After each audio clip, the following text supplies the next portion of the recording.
나와야 그 유료야 말이야. 너 생게 네바서 말이야. 네가게 요거야 말이야. 타바서를 루트 쳤다고 그래. 타바서를 배 루트도 상처나. 저 루리가 말이야.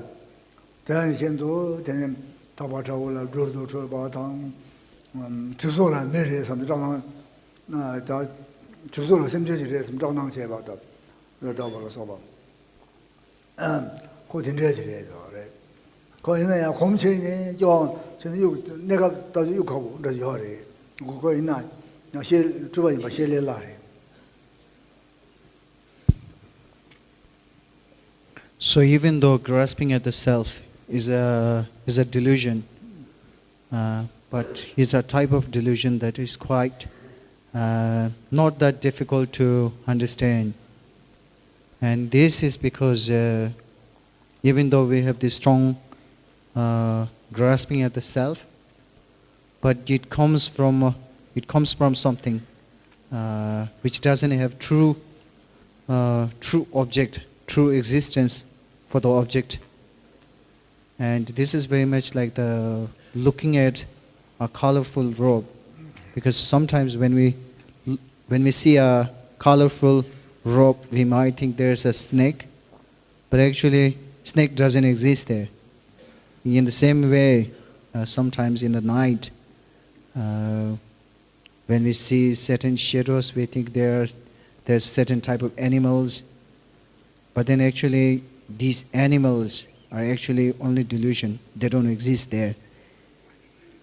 So in the same way, when we have grasping at the self, the object of self doesn't actually exist. But even though it doesn't exist, we have been very familiar with this grasping at the self.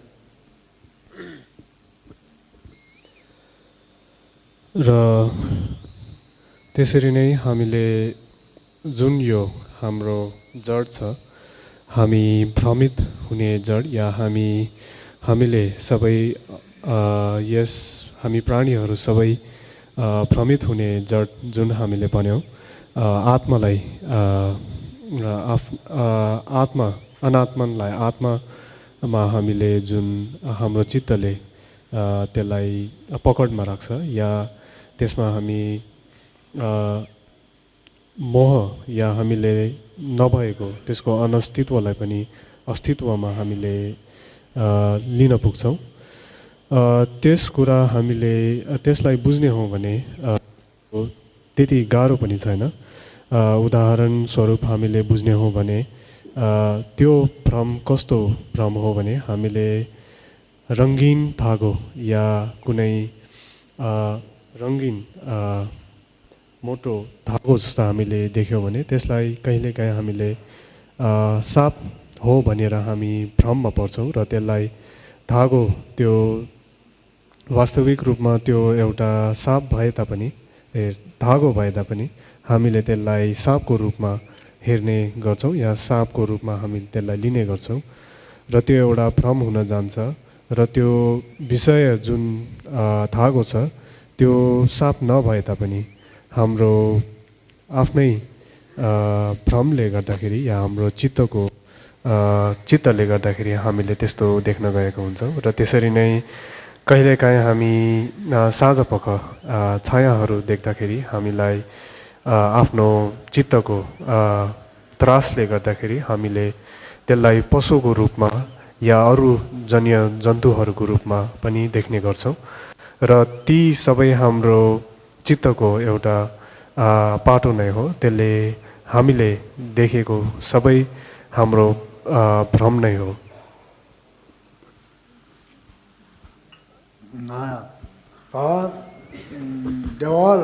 देवारे समझने से बात 동가랑 렌도 삼년 이제 봐라 소발라 자도가 소발도 거 이제 봐도 유니가 예 나에 그래 다더니 아제나 봐발라 매버시 발라 대서 유럽 대서 갈래요 그 이제 니가 요와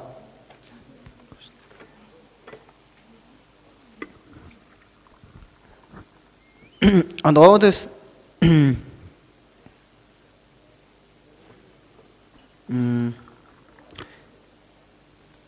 But then, if you think about our grasping at the existence of happiness and suffering, thinking that this experience is a pleasant experience, and then this experience is suffering. When we have this type of experiences or this type of notion, because we can feel it, and there is some level, the object of these pleasant experiences and unpleasant experiences exist on some level. So that's why it's quite difficult for us to believe that they don't have the true existence. र त्यसरी नै सुख दुःखको जति पनि अनुभवहरू हुन्छ हामीले त्यसको अस्तित्वलाई पनि हामीले अस्तित्वहीन या अस्तित्व नभए तापनि हामीले त्यसलाई अस्तित्व छ भनेर हामीले चित्तले त्यसरी पकडमा या त्यसरी बुझ्न जान्छौँ र त्यो किन हुन्छ त्यसको कारण के हो भनेर हामीले बुझ्दाखेरि जब हामीले सुख र दुःखको अनुभव गर्छौँ हामीलाई कुनै एक हदसम्म हामीलाई सुख भन्दाखेरि एउटा आफूलाई शारीरिकै होस् या मानसिकै होस् त्यस्तो रूपमा हामीलाई त्यसको आनन्द महसुस हुन्छ र त्यसरी नै दुःख हामीले जब अनुभव गर्छौँ त्यतिखेर पनि हामीलाई शारीरिक या मानसिक रूपमा हामीलाई त्यस्तो कुनै हदसम्म हामीलाई त्यसको अनुभव हुने गर्नाले हामीलाई त्यसको अनस्तित्वलाई बुझ्न भने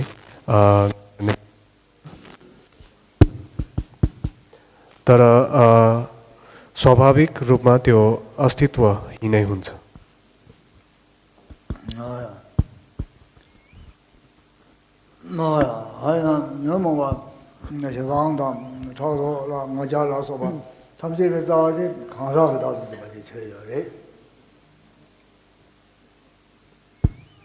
But the root of all these negative emotions, such as anger, arrogance, and jealousy, is actually grasping at the self.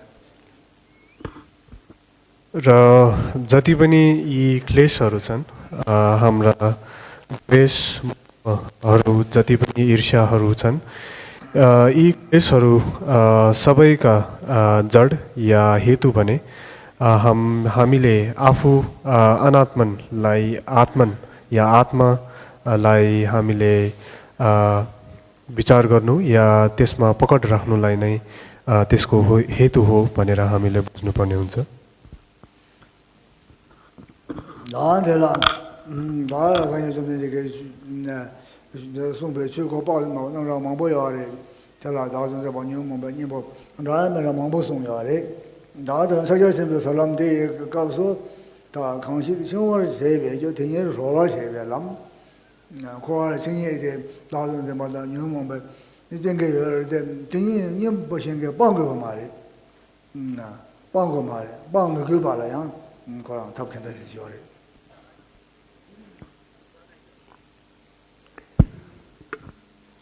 So Buddha, he turned the wheel of Dharma, and there are countless teachings that were given by Buddha. And in these teachings of Buddha, he taught us countless antidotes or means to overcome these negative emotions. But then in the tradition of Mahamudra, there's a quote which says that whatever binds us can be used as a means to release us. Whatever binds us can be used as a means to release us too. So in this sense, what he teaches us, according to Mahamudra tradition, is that even though these negative emotions, they bind us or they prison us in this samsara, but in the tradition of Mahamudra, we don't have to try to abandon them. We don't have to try to get rid of them. We can actually use them as a means to overcome these negative emotions. र यसै सम्बन्धमा बुद्ध शाक्यमुनि उहाँले धेरै उपदेशहरू दिनुभएको थियो र यी अनगिन्ती उपदेशहरूमा उहाँले यस्ता क्लेशहरूलाई कसरी हामीले त्याग्ने या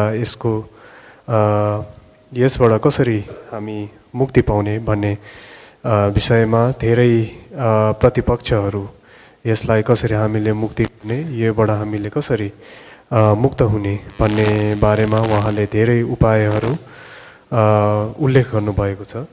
तर हाम्रो यस महामुद्राको सन्दर्भमा भने हामीले यसमा के भनिएको छ भने महामुद्रामा जुन चिज या जुन वस्तुले हामीलाई या जुन वस्तु हेतुको रूपमा हामीलाई संसारमा अल्झाउँछ त्यही वस्तु नै हाम्रो मुक्तिको जड हुन सक्छ भनेर महामुद्राको हाम्रो धर्ममा त्यस्तो उल्लेख गरेको छ। र त्यसको अर्थ भने सूत्र र अरू ग्रन्थहरूमा जसरी हामीले क्लेशलाई त्याग्नुपर्छ भनेर हामीले त्यसको प्रतिपक्षलाई त्याग्ने उपायहरू हामी अभ्यास गर्छौँ। महामुद्रामा भने हामीले त्यस प्रकारको अभ्यास नगरी जुन हेतुले जुन दडलाई संसारमा अल्झाउँछ त्यही हेतुलाई नै हामीले प्रयोग गरी हामी संसारको जन्जाल या संसारको दुःखबाट मुक्त हुन सक्छौँ भन्ने महामुद्राको उपदेश हो।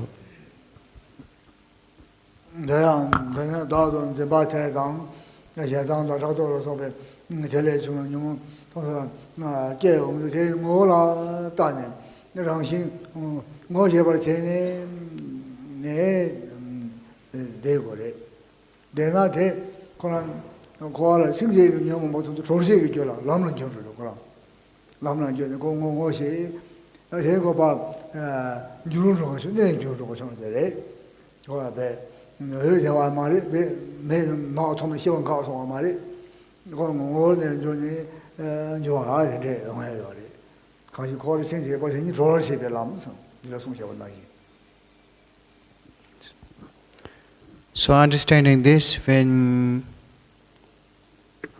we practice Mahamudra, we can look at the nature of our grasping at the self and also other types of negative emotions that arises. For example, ego and jealousy and anger and so on. So when this negative emotion arise, we can just look at them. And what happens is, if we just look at them, even though this negative emotion, they are the ones that really bind us in this samsara. But then, if we just look at their nature and try to understand the nature of these negative emotions, then these very negative emotions, they become the means for us to release from samsara. So when we understand the true nature of these negative emotions, it's not like these negative emotions are completely gone and nothing is there anymore. But because we have realized, or we have recognized the nature of these negative emotions, so that's why they don't serve as something that bind us in this samsara anymore. र हामीले महामुद्राको अभ्यास गर्ने क्रममा जति पनि यी क्लेशहरू छन्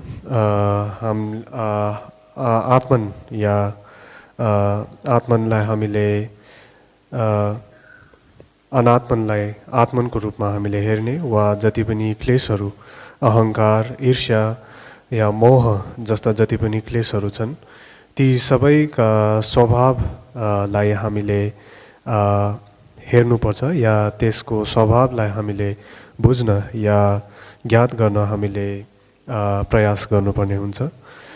र हामीले अघि बुझे चाहिँ यी क्लेशहरू सबै हाम्रो सांसारिक जन्जाल या सांसारिक दुःखका जड हुँ र तापनि यसको हामीले स्वभावलाई ज्ञात गर्न सक्यौँ भने या यसको स्वभावलाई हामीले जान्न सक्यौँ भने यो जुन संसारको जड या हेतु छ त्यही नै हाम्रो संसारदेखि मुक्ति हुने मार्ग या सांसारिक दुःखबाट हामीलाई मुक्ति दिलाउने मार्ग हुन पुग्छ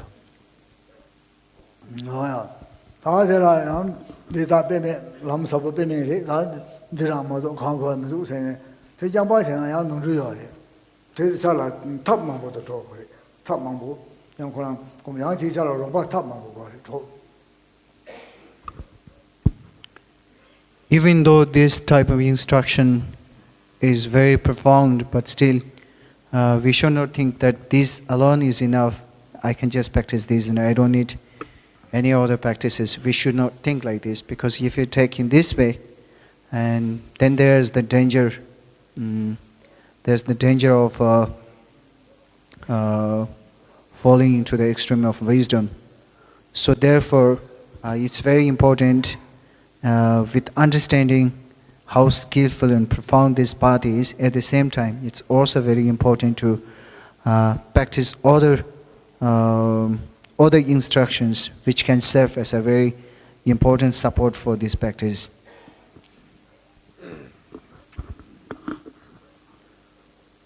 र यसरी नै हामीले महामुद्रको यस्तो निर्देशन गम्भीर उपदेश या निर्देशन हामीले पायौँ र यो नै यति नै हामीलाई पर्याप्त हुन्छ हामीले हाम्रो अभ्यासको लागि या महामुद्रको अभ्यासको लागि या हामीले ज्ञान प्राप्ति गर्नको निमित्त हामीलाई यही नै पर्याप्त हुन्छ भनेर हामीले अरू कुनै उपदेश नलिने या अरू कुनै अभ्यास नगर्ने भने हामीले गर्न हुँदैन किनभने हामीले यस्ता उपदेश लिए तापनि अरू उपदेशहरू या अरू निर्देशनहरू अरू अभ्यासहरू अति नै महत्त्वपूर्ण हुन्छ हामीले अहिले यो महामुद्रको उपदेशलाई पालना गरी अभ्यास गरे तापनि हामीले अरू धेरै उपाय र निर्देशनहरूद्वारा अभ्यासहरू गरि नै राख्नुपर्ने हुन्छ र तिनीहरूले हाम्रो मार्ग हाम्रो मुक्ति मार्ग या हाम्रो ज्ञान प्राप्तिको लागि धेरै सहयोग र महत्त्वपूर्ण पनि हुन जान्छ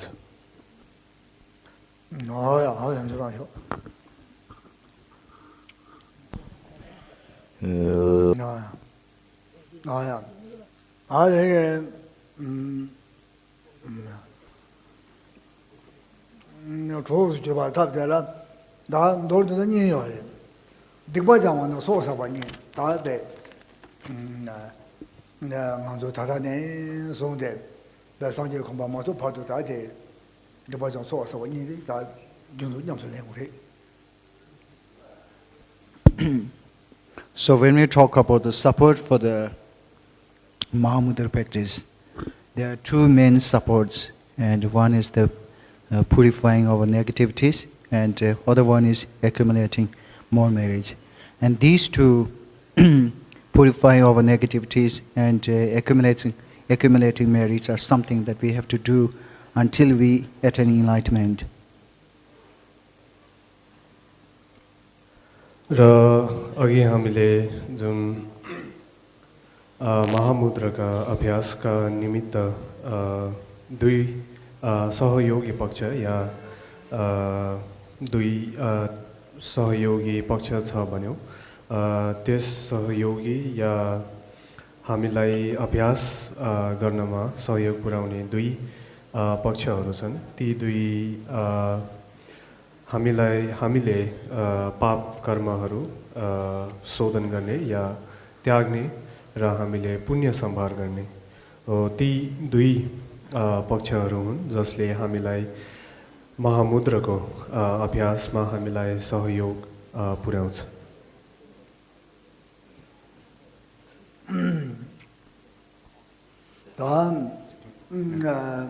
देखो जाओ वाला 방안도 에바라야의 유게 저거 삼제 상하고 왕신 상하고 저거를 삼제 주고요. 야 대연도 양 상하고 저거를 주고 사나 야 상하고 저 덴베 디고 참고 데려다가 상상 연결해 가지고 누가 맞아만 가서 대연도 상하고 그냥 디고장에 다 저셔 된 노즈세베 얘기 안 돼요.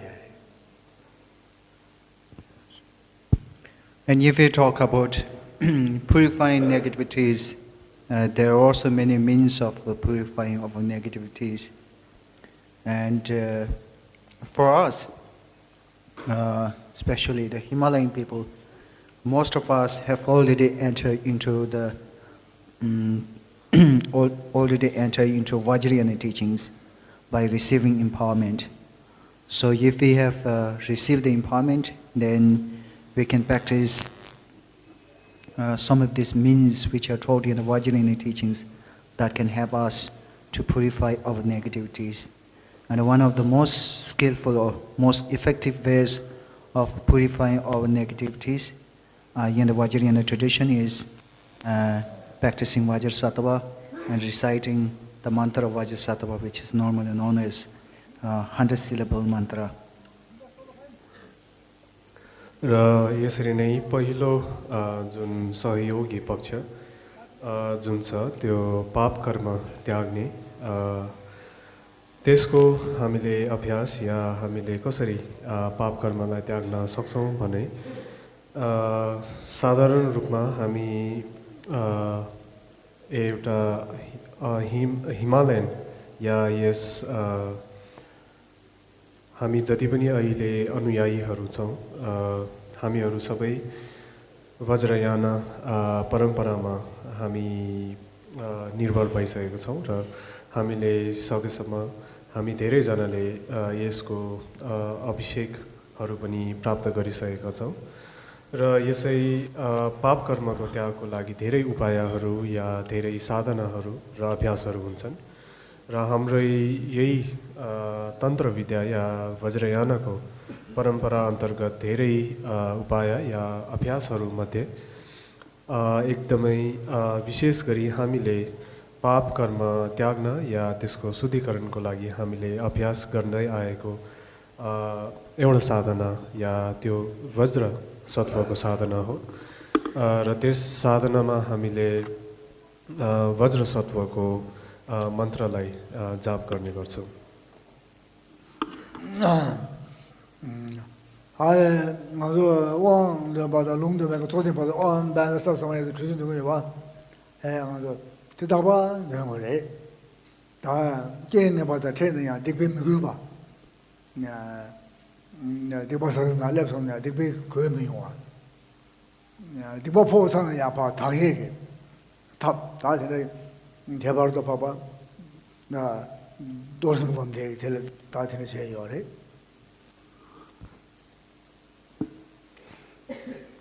So whenever there is a program of either receiving empowerment or receiving auto transmissions, in the end, when there is the break or when the program is completed, normally we do so by reciting the 100 syllables mantra of Vajrasattva. So this is because we always have to recite this mantra as much as we can.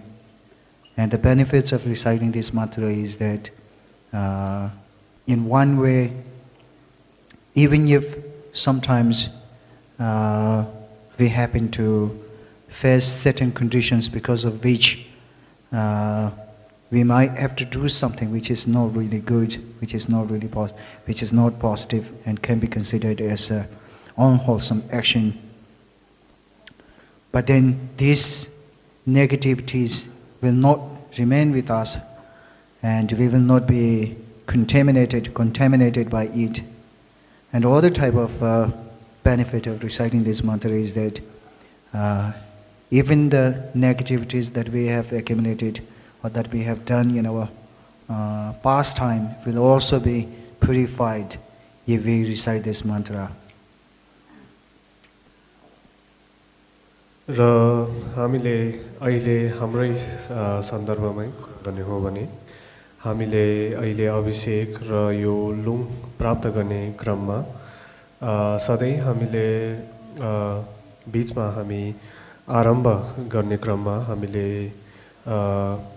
वज्रसत्वको मन्त्रलाई जाप गर्ने गर्छौँ र यस जापको कारण के हो भनेर हामीले बुझ्ने हो भने यो वज्रसत्वको जुन मन्त्र छ त्यसलाई हामीले जति सकेसम्म हामीले जाप गर्नुको कारण हामीमा धेरै प्रकारको पाप कर्मको हेतुहरू आउने सम्भावना हुन्छ र हामीले यदि यस वज्रसत्वको मन्त्र जाप निरन्तर रूपमा गर्ने गर्यौँ भने हामीलाई यस्ता पाप कर्महरूको हेतुले हामीलाई या त्यसको कारणहरूले हामीलाई प्रभाव पार्न सक्दैन र हामी त्यसको प्रभावमा आउँदैनौँ र हामीले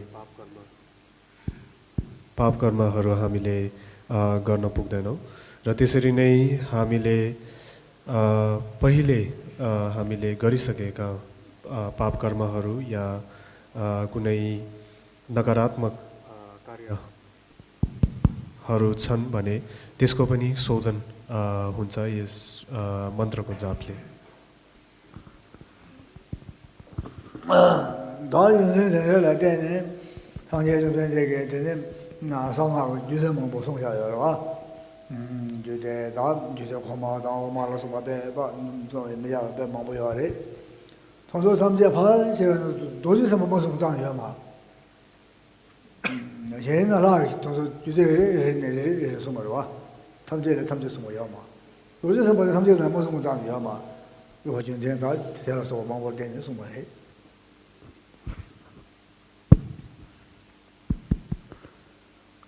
And Buddha, he gave lot of teachings on Vajrayana too.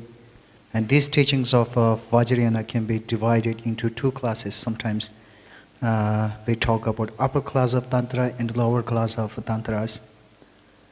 And so each of these Tantras, it has its own practice of the deity. But the Vajrasattva is something which is taught in all these different classes of Tantra. And there's no other deity which is taught in all classes of Tantra. And it's only the Vajrasattva which is taught in all these Tantras. र बुद्ध स्वयं उहाँले वज्रयानको उपदेश या निर्देशन दिनु हुँदाखेरि उहाँले मूल रूपमा दुई थरीका तन्त्रहरू उहाँले उपदेश या त्यसको निर्देशनहरू दिनुभएको थियो र त्यसरी नै अरू धेरै तहहरू या वर्गहरूमा हामी त्यसलाई विभाजित गर्न सक्छौँ र यी सबै तन्त्रका विद्या या तन्त्रका जति पनि ग्रन्थहरू छन् साधनाहरूमा आफ्ना इष्टदेव या देवहरूको साधना या अभ्यास हुने गर्छ तर यी सबै तन्त्रका जति पनि वर्गहरू छन् साधनाहरू यी सबैमा वज्रसत्वको भने वज्रसत्वको साधना या वज्रसत्वलाई इष्टदेवको रूपमा लिई अभ्यास गर्ने सबैमा परम्पराहरू या त्यसका साधनाहरू भने यी सबै तन्त्रहरूमा हुन्छ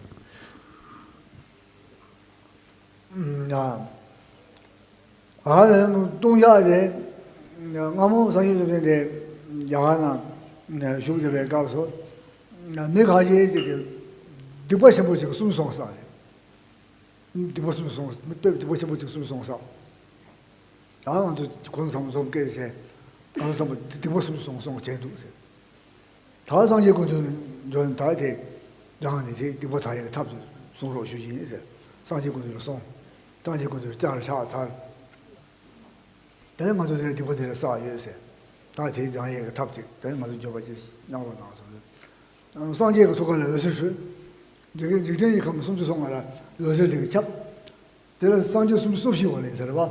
这什么是健长，接下来香港等经过来不过生修，上节就是接下来做生修，等东西也送过来。And there's another one way of one means to purify of negativities is a sutra called 3 aggregates or 3 heaps, or in Tibetan it's known as Tungsha. So if you talk about how this sutra was first told by Buddha Shakyamuni, is that during the time of Buddha, when Buddha was still alive in India, at that time there were 35 people who committed very serious negative karma. They committed 35 different types of very serious negative karma, and then because they wanted to confess it and they wanted to purify those serious negative karmas, so they went to see the Buddha, and they did prostration, and then they talked about what kind of negative karma they have committed, and they requested Buddha to teach something so that they can practice it and purify their negativities. So then, as an answer to their request, Buddha, from his heart, rays of light, he sent rays of light into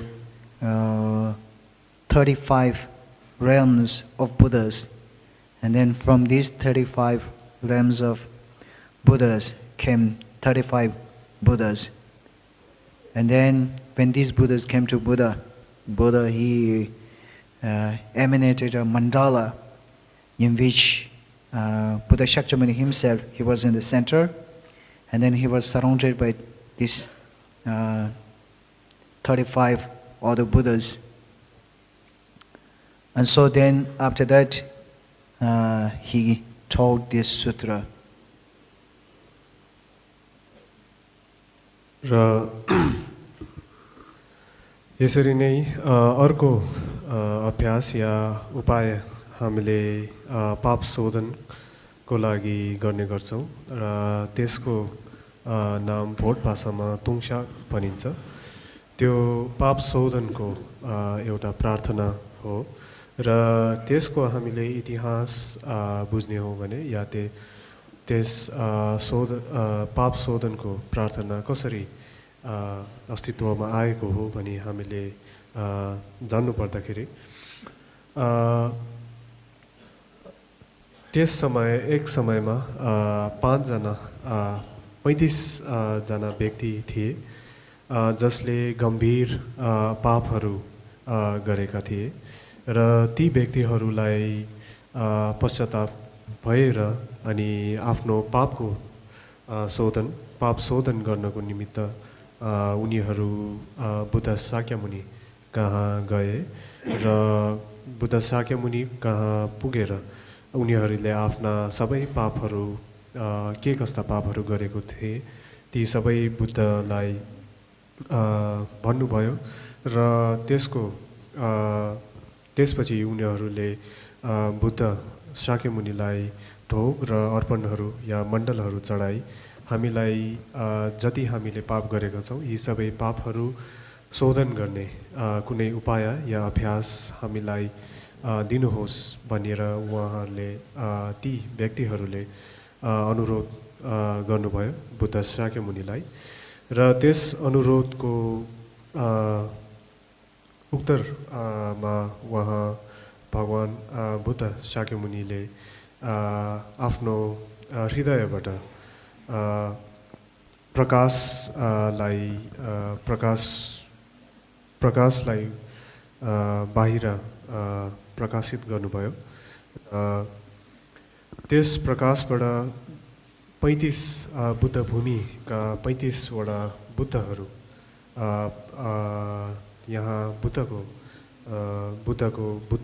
र ती व्यक्तिहरू भएका ठाउँमा प्रकट हुनुभयो र स्वयं बुद्ध शाक्यमुनि आफै त्यसपश्चात मण्डलको रूपमा उहाँ आफै प्रकट हुनु भएर अनि त्यस मण्डलको मध्यमा उहाँ बस्नु भएर र चारैतिर ती 35 बुद्धहरू बुद्ध भूमिहरूबाट प्रकट भएका ती बुद्धहरू सबै उहाँको वरिपरि बस्नुभयो र त्यसपश्चात उहाँले यस पाप शोधन जुन तुङशाक भनेर हामीले चिन्छौँ हो त्यस साधनाको उहाँले निर्देशन र उपदेश दिनुभएको थियो 다제 배에 되고 배에 가도 말해 또 약간 나송해 봐 사명하고 다들 되고 가면 미시고 것이 봐 제 동안시 봤는데 제다만 영어도 상황 저러세 파세바다 마세바서 어디 봐야 동자 내지가 다 두고 예송해 And this sutra is very beneficial to purify of negativities. It is taught in the sutra itself. There's a verse which says something like, even the 5 heinous crimes can also be purified by reading the sutra even once. And it is said that even this serious negative karmas of murdering one's own parents can also be, even such serious negative karma can also be purified if one read this sutra. र त्यसरी नै यो जुन तुङशा या पाप शोधनको जुन प्रार्थना छ त्यसको आचरण या त्यसलाई हामीले पढ्यौँ भने धेरै फाइदाजनक हुन्छ र हामीलाई पाप शोधनको लागि त्यसको निमित्त हामीलाई धेरै फाइदाजनक हुन्छ र यही प्रार्थनाभित्र उल्लेख पनि छ कि गम्भीर 5 वटा हाम्रो अति गम्भीर पापहरू छन् ती पापहरू पनि यस प्रार्थनाको जप या अर्चनाले गर्दा शोधन हुन सक्छ भनेर उल्लेख गरेका छन् ती 5 पापहरूमध्ये बुबा आमाको हत्या समेत त्यसमध्ये आउँछ र ती त्यस्ता हत्याहरू जस्ता पापहरू पनि यो साधना या प्रार्थनाको आचरणले शोधन हुन्छ भनेर त्यसमा उल्लेख गरेको छ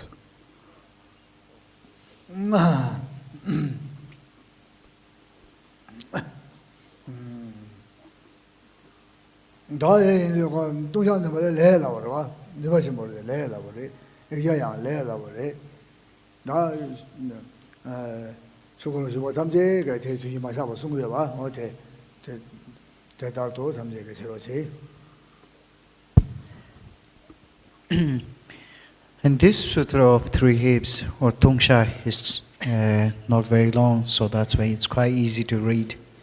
And also this mantra of Vajrasattva is also not that difficult to recite. So usually we have this tradition of read this sutra and recite this mantra as much as we can. And that is also very important too. So that's why I would recommend you to read this sutra and recite this mantra as much as you can. त्यसरी नै यस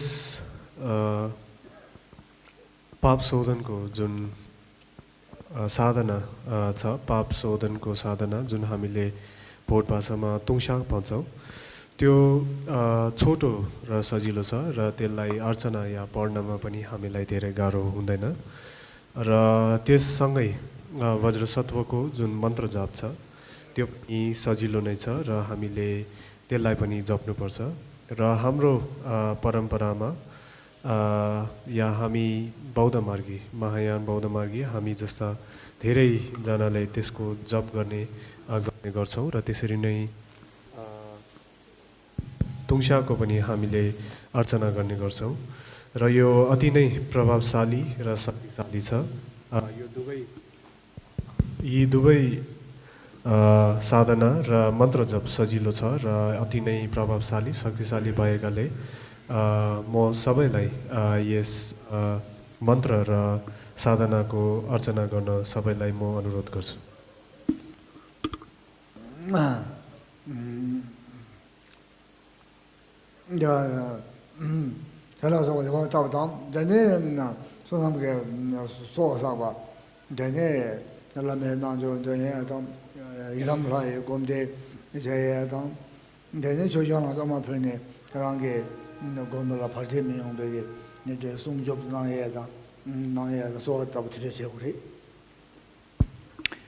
And also, as a means to increase or accumulate merits, there are also ways of doing so in the tradition of Vajrayana, such as practicing Guru Yoga, and also practicing or visualizing these personal deities.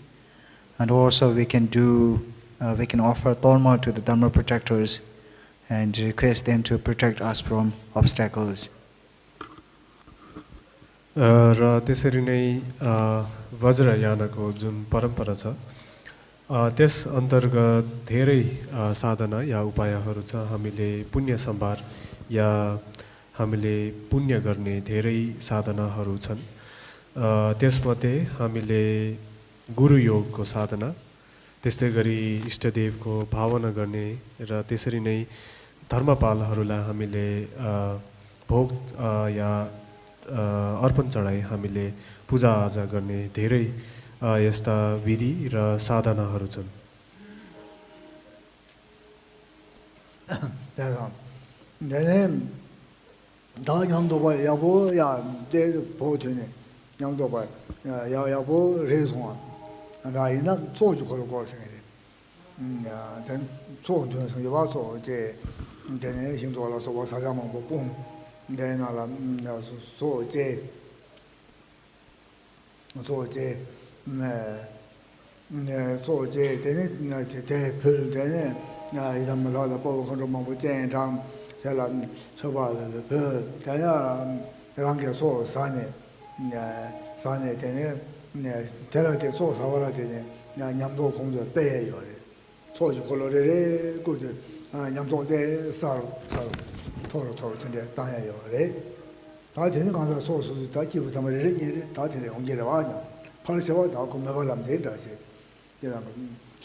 And those people who have whose experience in realization have progressed and they have better experiences in realization, then they can also do the Gana Chakra or Tsokchu Kola. So Gana Chakra is where we, sometimes we do pujas where we make the torma, which is called Tsok, and then we offer fruits and biscuits and all these things. And then when we do this puja, we invite all the lamas and all the deities and all the dharma protectors and offer them all these tsok. And then in the end, we also take tsok by ourselves. We also eat them. And usually what happens is, because of the blessing and because of this puja, it is said that by eating this tsok, one's realization can be increased more. And it is said that each puja of tsok one does can help one to progress one's experience and realization. But then this is something which happens these days. This is something which can only happen to very realized person or great masters, and it's quite difficult for the ordinary people to progress during this puja of Tsok. But then still, so it's more like using this puja or using this practice as a kind of visualization. And because it's quite rare to progress our experience and realization just by taking this talk, but still doing so can be more powerful than making ordinary offerings. त्यसरी नै अरू कोही व्यक्तिहरू जसले अनुभव या धेरै अभ्यासहरूको अनुभव लिनुभएको छ र आफ्नो प्रज्ञा या आफ्नो ज्ञानलाई धेरै प्रगति गर्नुभएको छ, त्यस्ता व्यक्तिहरूले धेरै उपायहरूको सहयोगले आफ्नो धर्म अभ्यास, आफ्नो प्रज्ञा र आफ्नो सिद्धिहरूमा प्रगति गर्न सफल हुन्छन्। र त्यसरी नै धेरै यस्ता साधनाहरूमा एउटा साधना घनचक्रको पूजा हामीले भन्छौँ। त्यस घनचक्रको पूजामा हामी अर्पणको लागि या चढाउनको लागि देवी या हाम्रो गुरु देव र धर्मपालहरूलाई चढाउनको निम्ति हामी तोर्मा या अर्पणहरू हामी उहाँहरूलाई चढाउँछौँ। त्यसको लागि हामीले धेरै प्रकारका वस्तुहरू, अहिलेको समयमा हामीले बिस्कुटहरू, मिठाईहरू या फलफुलहरू जस्ता धेरै त्यस्ता भेटीहरू हामीले चढाउनको लागि हामीले थुपारेर त्यसलाई घनचक्र पूजामा हामीले हाम्रो गुरु देव र धर्मपालहरूलाई आह्वान गरी उहाँहरू सबैलाई हामीले यो छोक चढाउँछौँ र त्यस क्रममा उहाँहरूले यो छोकलाई भोग पनि गर्नुहुन्छ र अन्त्यमा गएर हामी आफै अभ्यासकर्ता या जसले यो भेटी चढाउँदैछन् कि या जसले यो घनचक्र पूजा गर्दैछन् उहाँहरूले पनि यो छोकलाई ग्रहण गर्नुहुन्छ। र हामीले यस के बुझ्न सक्छौँ भने यस साधनाको प्रतिफल नै यो अन्त्यमा गएर हामीले जुन छोकको भोग गर्छौँ त्यसको छोक भोगले गर्दाखेरि हामीले आफ्नो प्रज्ञालाई प्रगति गर्ने या अझै हामीले सिद्धिहरू प्राप्त गर्ने जस्ता धेरै फलहरू हामीले पाउन सक्ने खालको एउटा यो साधना या विधि हो। तर अहिलेको समयमा भने यो साधारण हामी जस्तो साधारण अभ्यासकर्ता या हामी जस्तो साधारण व्यक्तिले यस साधना गर्दाखेरि या यो घनचक्रको पूजा गर्ने क्रममा प्रत्यक्ष रूपमा हाम्रो प्रज्ञाको प्रगति या हामीले प्रज्ञा हामीमा उत्पन्न हुन्छ भन्ने हुँदैन। अहिलेको समयमा कुनै त्यस्ता महागुरुहरूले मात्र त्यस्तो गर्न सक्षम हुन्छन्। तर पनि हामीले यसको अवश्य नै हामीलाई धेरै फाइदाहरू छन्। यसको हामीले भावना मात्र गरे या हामीलाई त्यसको फलहरू हाम्रो प्रज्ञाको उत्पन्न या हामीलाई त्यसको प्रगति भएको हामीले भावना मात्र गरेमा पनि अरू सामान्य अर्पणहरू भन्दा धेरै फाइदाजनक हुन जान्छ।